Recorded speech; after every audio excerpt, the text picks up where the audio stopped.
Di dalam pembangunan proyek-proyek milik Muhammad bin Salman ini, dia sampai tega menghancurkan dua masjid bersejarah hanya untuk mengembangkan proyek besar mereka ini.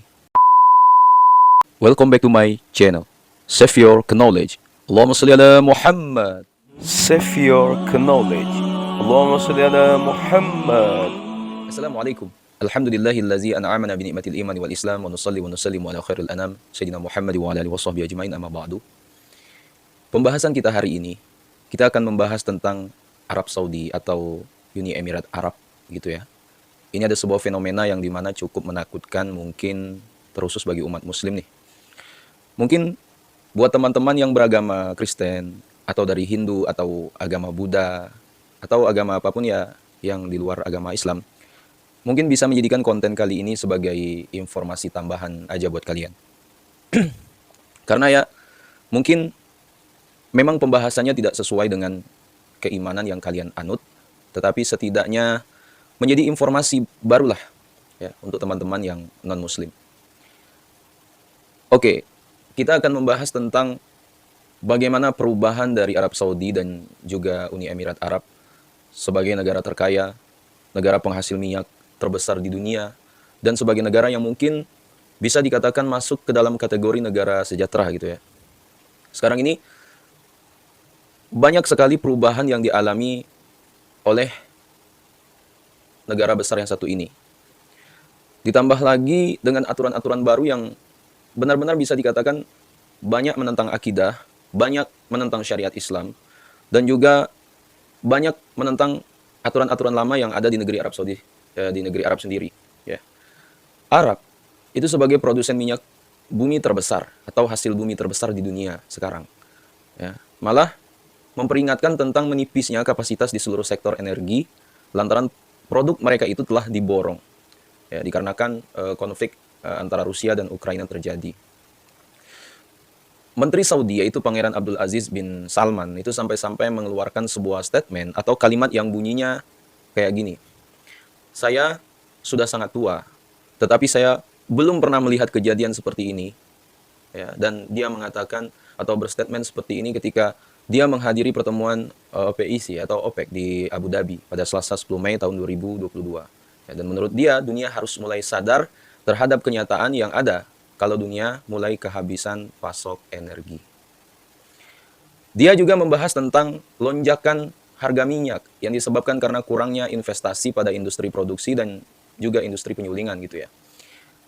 Penyulingan bahan mentah minyak, ya ini lebih kayak proses pemisahan termal yang dilakukan pada campuran di berbagai zat yang berbeda gitu.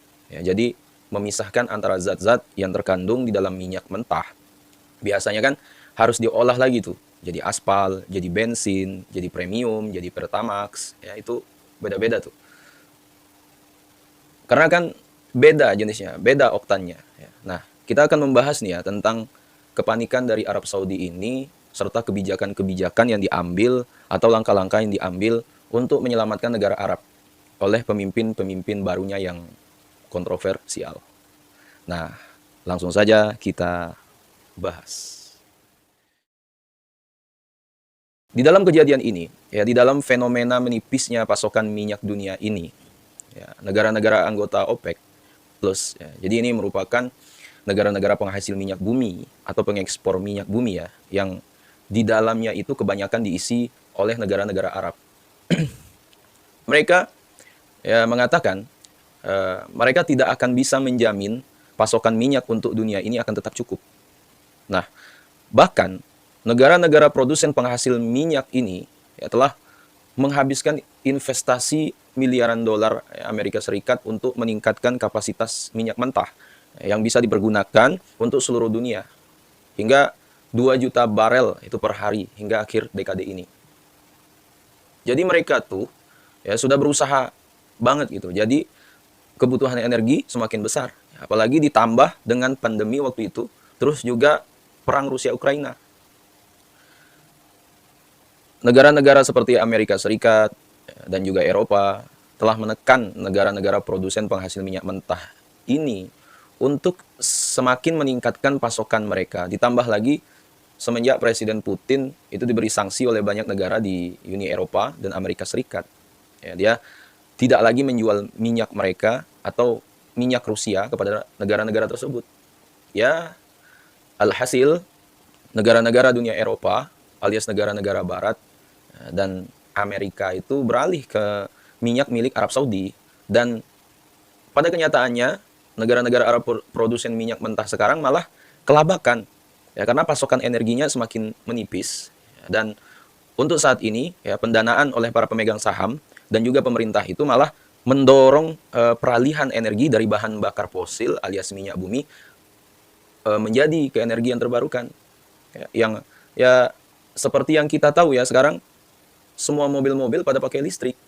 Dan ya untuk saat ini harga minyak dunia telah melonjak lebih dari 35%. Jadi tambah lagi pengaruhnya ini gara-gara adanya perang Rusia Ukraina.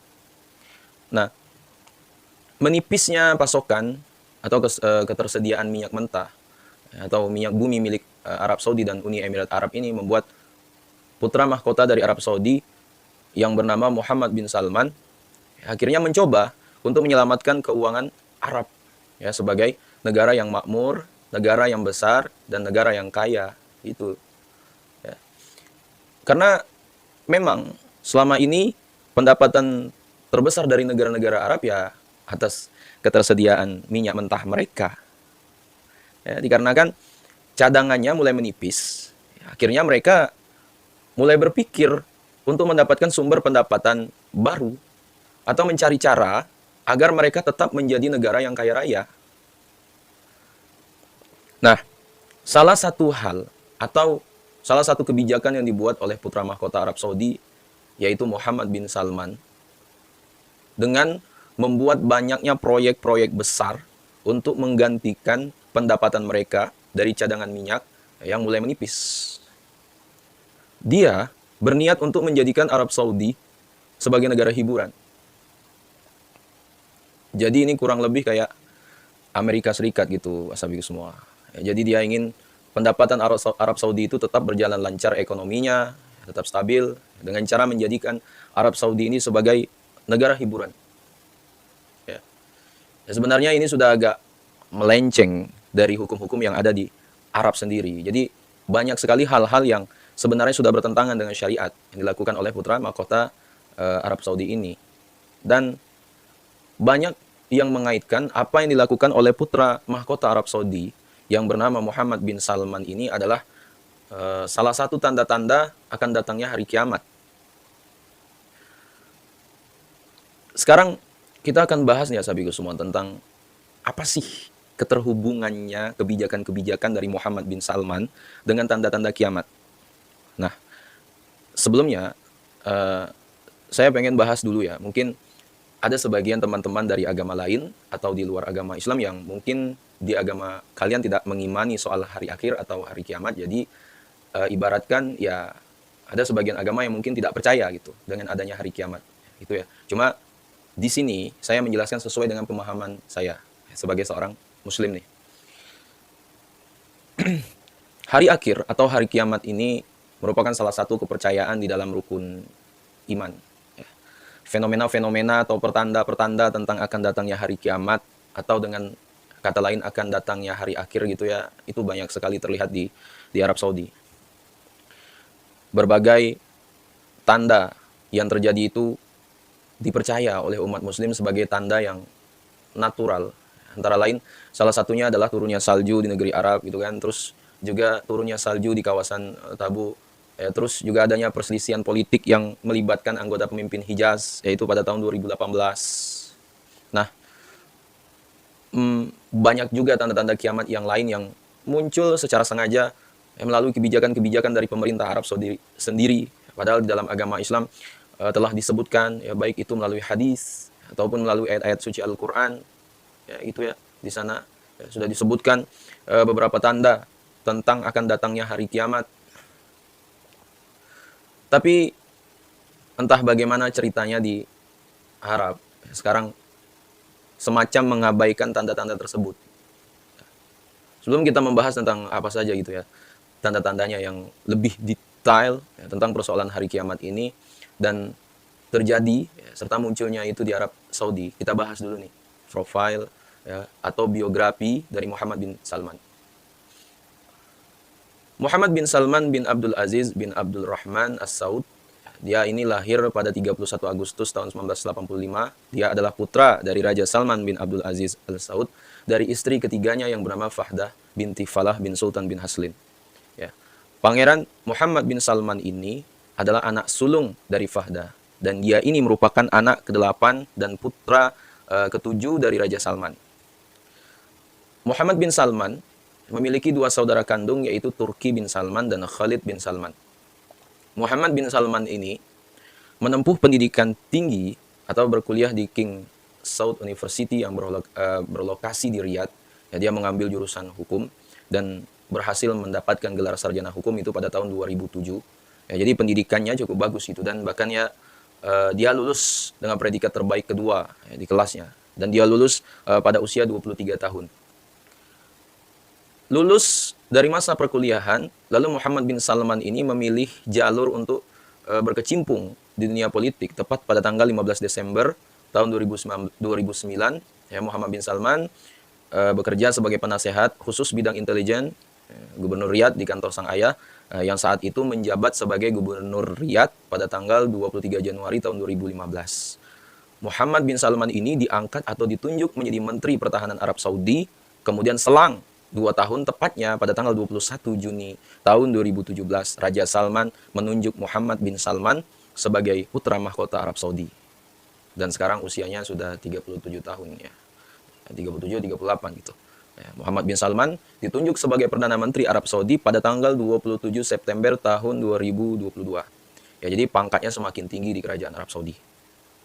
Nah, Muhammad bin Salman ini menikahi putri Sarah binti Pangeran Mansur bin Abdul Aziz Al-Saud, dan mereka ini memiliki 4 orang anak.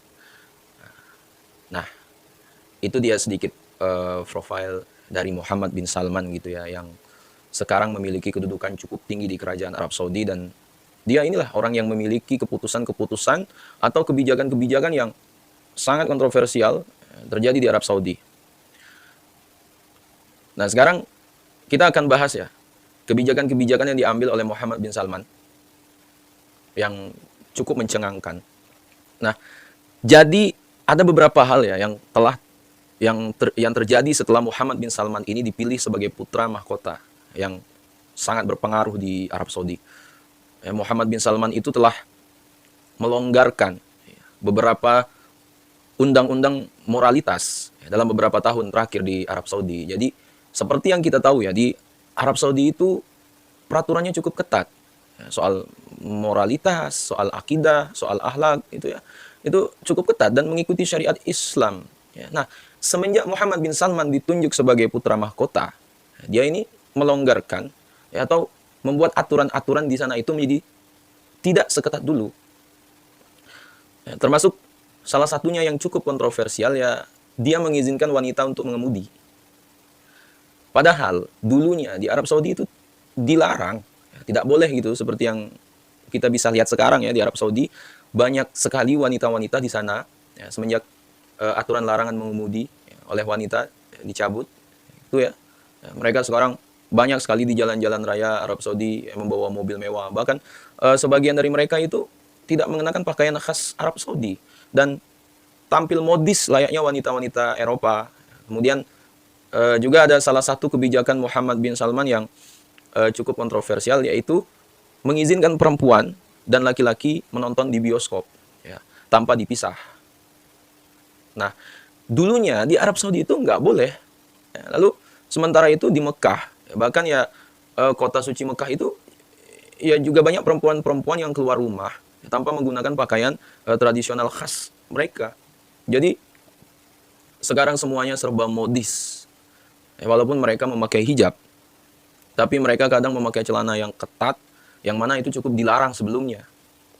Dan menurut informasi ya, di beberapa pantai di pinggir Jeddah seperti Ober itu sekarang pemandangannya tidak jauh berbeda seperti nanti yang ada di pantai-pantai Amerika Serikat. Jadi dikatakan ada orang yang tidak memakai hijab ya, tidak memakai niqab, tidak memakai penutup kepala, dan bahkan katanya itu diperbolehkan ada beberapa yang menggunakan pakaian pantai alias bikini gitu ya. Jadi wajah Arab Saudi sekarang benar-benar jauh berubah dari sebelumnya semenjak dipimpin oleh putra mahkota Muhammad bin Salman. Dan juga baru-baru ini ya, Arab Saudi dilaporkan ya, menyelenggarakan festival Halloween ya, padahal pemerintah kerajaan Islam tersebut selama ini melarang perayaan-perayaan semacam itu. Jadi semua perayaan-perayaan yang tidak mencerminkan umat muslim gitu ya. Agama Islam pasti dilarang. Tapi sekarang semuanya sudah dilakukan. Acara perayaan Halloween ya, di Arab Saudi ini itu dijuluki sebagai Scary Weekend yang berlangsung pada hari Kamis tanggal 27 dan Jumat tanggal 28 Oktober tahun 2022 yang diadakan di Boulevard Riyadh. Dan banyak sekali orang-orang yang berdatangan ke pesta itu menggunakan kostum-kostum menyeramkan layaknya pesta Halloween. Perayaan Halloween ini sebenarnya memicu berbagai kritik dari warga muslim dunia yang memandang Arab Saudi sebagai pusat ajaran Islam, sedangkan di dalam agama Islam itu melarang perayaan-perayaan semacam ini. Jadi wajah Arab Saudi itu benar-benar dirubah oleh Muhammad bin Salman. Nah, lalu setelah itu sebagian besar netizen mengkritik Arab Saudi, mengkritik Arab Saudi karena dinilai memiliki standar ganda. Ya, karena pemerintahan Raja Salman yang sekarang diatur oleh anaknya, yaitu Muhammad bin Salman itu malah mengizinkan perayaan Halloween, tetapi tetap melarang perayaan Maulid Nabi Muhammad SAW. Dan ini aneh banget, ashabiku semua, ini rahmati Allah. Ya, untuk saat ini wajah Arab Saudi benar-benar berubah semenjak dipimpin oleh putra mahkota Muhammad bin Salman. Ya, kebijakan-kebijakan yang diambil oleh Muhammad bin Salman mengubah negeri konservatif ke negeri terbuka dan modern. Ya. Arab Saudi terlihat sangat ingin menjadi negara yang maju dan terpandang. Padahal kalau kita lihat, ya Arab Saudi memang sudah menjadi negeri yang makmur dan kaya, ya, dan juga jelas terpandang gitu ya. Dan tidak harus mengikuti budaya kebarat-baratan.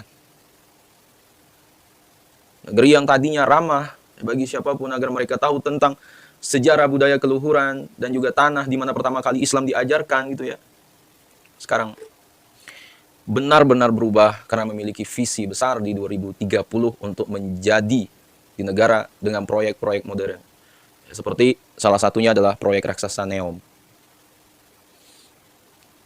Muhammad bin Salman ini benar-benar terobsesi, benar-benar ambius, ya, ingin menjadikan Arab Saudi sebagai negara modern dengan proyek-proyek besarnya, dengan proyek-proyek besarnya dia. Walaupun sebenarnya beberapa proyek besarnya dia telah ditentang oleh tokoh-tokoh Islam, ya, gitu ya. Ya. Karena memang di saat itu masyarakat juga tidak bisa menerima ya, proyek-proyek tersebut, ya, benar-benar menodai agama Islam. Dan ya seperti layaknya setiap perubahan ya pasti akan meninggalkan yang namanya kekhawatiran. Ya, setiap perubahan pasti ada penentangnya. Ya, sama dengan apa yang dilakukan oleh Muhammad bin Salman. Ya, banyak ancaman-ancaman yang muncul ketika dia mencoba untuk merubah wajah Arab Saudi menjadi wajah yang baru dan berbeda. Dan beberapa kebijakannya menentang agama Islam. Namun Muhammad bin Salman ini benar-benar tetap melanjutkan pengembangan proyek-proyek tersebut tanpa memperdulikan protes-protes dari masyarakat serta tokoh-tokoh Islam yang ada di Arab Saudi. Sekarang kita akan jabarkan satu-satu ya proyek-proyek yang sedang dijalankan oleh Arab Saudi ya, di bawah pemerintahan putra mahkota Muhammad bin Salman. Yang pertama, NEOM City. NEOM ini pertama kali diperkenalkan kepada dunia pada tahun 2017. Dan ini merupakan sebuah proyek mega city yang menawarkan konsep futuristik di segala aspek perkotaan. NEOM ini mengklaim penghuninya nantinya akan bisa menjangkau semua kebutuhan sehari-hari hanya dengan 5 menit berjalan kaki. Akses ke fasilitas lain juga disediakan dengan ski, ya, luar ruangan, serta kereta cepat dengan waktu ujung ke ujung hanya memakan waktu selama 20 menit. Di NEOM City juga otoritas Arab Saudi akan mengizinkan penjualan serta konsumsi minuman beralkohol seperti wine, cocktail, hingga sampai ke resort mereka yang mana sebenarnya ini justru dilarang sekali di agama Islam. Ya, karena kan aturannya dalam agama Islam tidak boleh meminum alkohol karena ini tergolong khamar gitu kan. NEOM ini merupakan bagian dari mega proyek Saudi ya, di Pulau Sindala yang berdekatan dengan Laut Merah ya, dan resort ini ya bakal rampung dan direncananya bakal dibuka pada tahun 2023 kemarin mendatang. Hal ini tentu dianggap menyeleweng dari ajaran agama Islam yang menjadi pedoman serta patokan hukum yang ada di Arab Saudi. Ya. Kita kalau misalkan sesama umat Islam mendengar cerita ini ya sedih, merinding sebenarnya. Nah, ya. Dalam hadis riwayat Imam Bukhari itu Rasulullah Shallallahu Alaihi Wasallam pernah bersabda tentang tanda datangnya hari akhir atau hari kiamat ya. Ini nih gue bacain ya. Di antara tanda-tanda kiamat adalah diangkatnya ilmu, menyebarnya kebodohan, maraknya minuman keras dan zina dilakukan terang-terangan. Dan itu merupakan hadis Rasulullah Shallallahu Alaihi Wasallam yang diriwayatkan oleh Imam Bukhari.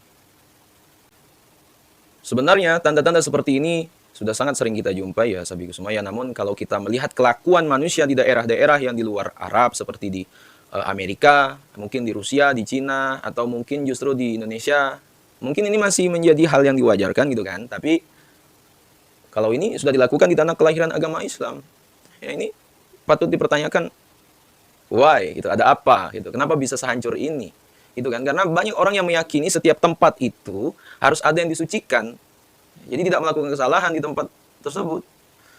Ya contohnya misalkan kayak umat Kristen mungkin di Yerusalem gitu ya, sebagai orang Islam yang disucikan yaitu kota Mekah, kota Arab gitu ya, sebagai tanah kelahiran agama Islam. Tapi kalau misalkan tempat-tempat yang disucikan seperti ini sudah terkontaminasi ya dengan hal-hal yang negatif, nah ini patut dipertanyakan ada apa ya. Dan pemerintah di Arab Saudi itu secara terang-terangan ya menyetujui dan mereka membiarkan setiap warga negaranya nantinya itu minum alkohol. Ya, jadi sudah dilegalkan ya. Gimana nih? Ya menurut kalian sahabatku semua? Coba tinggalkan komentar di bawah ya. Oke, kita ke proyek selanjutnya yaitu The Mirror Line. Ketika mengumumkan proyek Neom City ini juga berbarengan dengan diumumkannya akan ada proyek yang bernama The Mirror Line. Ini merupakan gedung pencakar langit yang akan menghubungkan dua bagian dari Neom City dan Mirror Line ini sendiri. Nantinya akan terdiri dari dua buah bangunan kaca relektif yang berukuran hingga 487,6 meter atau dengan kata lain 1.600 kaki tingginya dengan panjang paralel yaitu 120 km atau 75 mil melintasi daerah pesisir gunung dan gurun. Ya, jadi ini benar-benar mega proyek yang sangat-sangat besar ya. Bangunan megah ini sebenarnya direncanakan akan selesai 50 tahun lagi. Ya, ini diperkirakan akan menelan biaya sebesar 1 triliun US dollar. Banyak banget tuh sebiku semua. Dan setelah selesai, lalu diproyeksikan bangunan ini akan mampu menampung 9 juta orang di dalamnya. Ya, dan ini dipercaya adalah salah satu tanda kiamat yang mulai muncul lagi, yaitu dalam hadis riwayat Imam Bukhari dari Abu Hurairah itu menyebutkan bahwa Rasulullah SAW pernah bersabda, ya, tidak akan datang hari kiamat hingga manusia berlomba-lomba meninggikan bangunan. Dan sekarang kita bisa melihat faktanya gitu ya, bahwa gedung pencakar langit ini memiliki tinggi hampir 500 meter. Ya, membuat tanda-tanda kiamat ini semakin lebih jelas lagi. Ya. Dan kabarnya Muhammad bin Salman meminta pembangunan proyek ini dipercepat. Dan dia ingin antara 2030 sampai 2035 proyek ini sudah rampung. Nah, sebenarnya sih dari tim yang membangun proyek ini ya, tidak menyanggupi. Ya. Karena mereka menyanggupinya itu ya pembangunannya akan berlangsung selama 50 tahun. Tapi Muhammad bin Salman tidak mau menunggu selama itu. Dia ingin sesegera mungkin proyek ini selesai. Dan Arab Saudi menjadi negara hiburan. Gila. Kita ke proyek selanjutnya yaitu Riyadh Green. Di dalam merinding saya. Dalam sabda Rasulullah SAW ini pernah disebutkan ya, tidak akan tiba hari kiamat hingga tanah Arab kembali hijau penuh dengan tumbuhan dan sungai-sungai. Sebenarnya memang untuk memaknai ini kita nggak bisa sembarangan dan memang belum diketahui ya dengan pasti gitu ya, kembali hijau yang dimaksud dalam sabda Rasulullah SAW ini, ya, maknanya apa secara alamiah atau secara buatan manusia gitu kan. Bisa aja misalkan tanah tandus di Arab itu tiba-tiba secara alami tumbuh pohon, bisa aja. Atau bisa aja tanah tandus ini yang seharusnya memang dibiarkan tandus tiba-tiba dibuat jadi subur oleh hasil buatan tangan manusia, bisa jadi gitu kan. Nah, jadi ada dua sudut pandang gitu ya, tetapi hal yang pasti ya, di dalam kejadian ini kita bisa lihat ya, Muhammad bin Salman berambisi menghijaukan kembali negara minyak tersebut dengan proyeknya yang bertajuk Riyadh Green. Dan Project Green ini diluncurkan pada bulan April tahun 2022 kemarin ya, dengan tujuan menanam pohon di berbagai fasilitas yang bertujuan untuk meningkatkan kualitas hidup di Riyadh. Dan seperti pembangunan taman bermain ya untuk anak-anak, terus ada fasilitas olahraga, tempat jogging ya, dan juga jalur sepeda serta fasilitas yang cocok untuk keluarga, dan masih banyak lagi. Ya, jadi programnya itu memang sudah program memodernkan negeri Arab ini ya. Pelaksanaan penghijauan yang dilakukan oleh Muhammad bin Salman itu ya dengan menanam pohon ya, di sepanjang jalan yang akan membantu pengembangan trotoar dan trotoar pejalan kaki, yang akan membantu orang-orang untuk meningkatkan keinginan berjalan kaki di Arab Saudi. Ya. Walau program ini sebenarnya bertujuan baik untuk lingkungan ya, kalau kita lihat gitu ya, tapi tak dapat dipungkiri kalau ini merupakan salah satu tanda-tanda datangnya hari kiamat, datangnya hari akhir. Ya, maksudnya kalau misalkan kita tafsirkan sabda Rasulullah SAW tadi, yang mungkin ini masih berkenaan gitu ya, kebijakan-kebijakan modernisasi terhadap Arab Saudi yang dilakukan oleh Muhammad bin Salman ini adalah ambisi dia untuk merubah wajah Arab Saudi ya. Dan menurut beberapa ahli ekonomi memang mereka meyakini Muhammad bin Salman melakukan hal ini karena dia sadar dan dia tahu cadangan minyak Arab Saudi itu tidak lagi banyak serta semakin menipis. Jadi dia ingin mendapatkan pendapatan yang lebih besar dengan menjadikan negara Arab Saudi sebagai negara hiburan. Salah satu yang ingin digenjot oleh Arab Saudi dengan proyek-proyek ini adalah di sektor wisata. Jadi mereka ingin menarik wisatawan untuk datang ke Arab Saudi, menikmati hiburan di sana. Jadi karena hal itulah ya bisa kita lihat ya aturan-aturan di Arab Saudi sekarang jadi disesuaikan menjadi lebih luas ya, agar dapat menarik investor serta wisatawan asing ke Arab Saudi. Ya, jadi aturan-aturan yang ketat tadinya itu semakin dilonggarkan dan lebih miris gitu ya di dalam pembangunan proyek-proyek milik Muhammad bin Salman ini. Dia sampai tega menghancurkan 2 masjid bersejarah ya, hanya untuk mengembangkan proyek besar mereka ini. Salah satu masjid yang telah mereka hancurkan adalah Masjid Bin Laden. Nah, Masjid Bin Laden ini dibangun pada tahun 1988. Dan masjid ini dihancurkan ya, menurut beberapa politikus yang ada di sana gitu ya, karena Muhammad bin Salman ini ingin meningkatkan yang namanya hyper nasionalisme.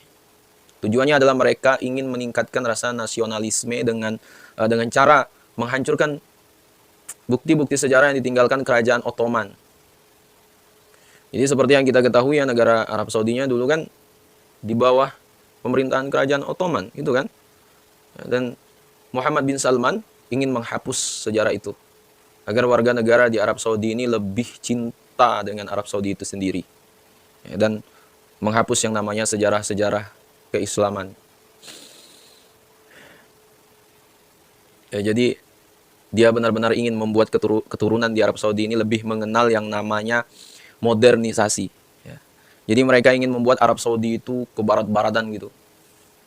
Nah, lalu ada masjid lain yang juga dihancurkan dalam proyek Muhammad bin Salman ini, yaitu Masjid Imam Hussein ya.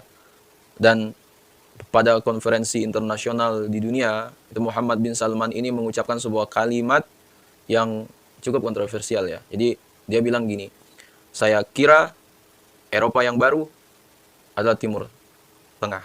Kerajaan Arab Saudi 5 tahun mendatang yang akan berbeda katanya. Jadi dia ambisius banget gitu, ingin menjadikan Arab Saudi seperti negara barat. Ya, namun dalam hal ini dia mengatakan Bahrain akan berbeda dengan Qatar, walaupun ada perselisihan di antara mereka. Mereka juga akan berubah total dalam 5 tahun ke depan katanya. Dan ada salah satu proyek pembangunan yang dilakukan oleh Arab Saudi sekarang, bahkan yang sebenarnya dilarang oleh Rasulullah Shallallahu Alaihi Wasallam. Ya. Saking dilarangnya oleh Rasulullah Shallallahu Alaihi Wasallam, bahkan daerah ini dulunya tidak ingin dilewati oleh Rasulullah Shallallahu Alaihi Wasallam karena ini adalah daerah yang gimana ya, benar-benar terlarang. Ya, apalagi untuk dibuatkan sebuah bangunan gitu ya. Ya, nama daerah itu adalah Ahmadiyan Saleh Al-Ula ini ya, adalah daerah terkutuk yang benar-benar dihindari oleh Nabi Muhammad SAW ketika beliau masih hidup. Ya, sejak ratusan tahun ya, masyarakat Arab Saudi mempercayai daerah ini adalah daerah yang sangat-sangat terkutuk ya, karena dipenuhi dengan jin serta setan yang jahat. Dan ini adalah perintah dari Rasulullah SAW sendiri, dan Rasulullah sangat mempercayai tempat ini adalah tempat terlarang. Nah, namun demi untuk mendongkrak ekonomi dan pariwisata, Muhammad bin Salman menyampingkan kepercayaan dari Rasulullah Shallallahu Alaihi Wasallam ini, ya, dengan meluncurkan dana sebesar 28 miliar dolar untuk mengembangkan daerah ini menjadi daerah wisata. Padahal sudah sangat jelas Rasulullah Shallallahu Alaihi Wasallam melarang serta mengutuk ya, tempat tersebut. Jadi asabiku semua yang dimuliakan Allah, kalian bisa nilai sendiri bagaimana ya crazy-nya, gilanya putra mahkota Arab Saudi yang sekarang dalam mewujudkan ambisinya untuk menjadikan Arab sebagai negara yang berbudaya barat. Ya. Oke. Mungkin asabiku semua yang non muslim gitu ya, dari agama lain, mungkin kalian pasti akan ada pro dan kontra gitu ya. Ada yang bakal bilang biarin aja sih. Ya, Arab sudah saatnya berubah, udah bukan zaman dulu lagi bla bla bla bla bla bla dan lain-lain gitu ya. Ya mungkin ada satu dan lain hal yang berbeda dari sudut pandang kita ya, secara keimanan ya, juga berbeda, dan sudah pasti aturan-aturan dalam agama itu sendiri berbeda ya. Jadi kepercayaannya pasti berbeda. So saya harap di dalam konten kali ini ya teman-teman semua, asabiku semua, kita saling menghargai dan ya ambil informasi yang menurut kalian berguna untuk kalian, dan ya buang saja yang tidak berguna untuk kalian, dan semoga tidak ada sindir menyindir ya, serang menyerang, dan tidak ada perselisihan baik itu di dalam kolom komentar atau di dunia nyata, karena terlepas dari semuanya kita semua bersaudara. Wallahu alam. Assalamualaikum warahmatullahi wabarakatuh.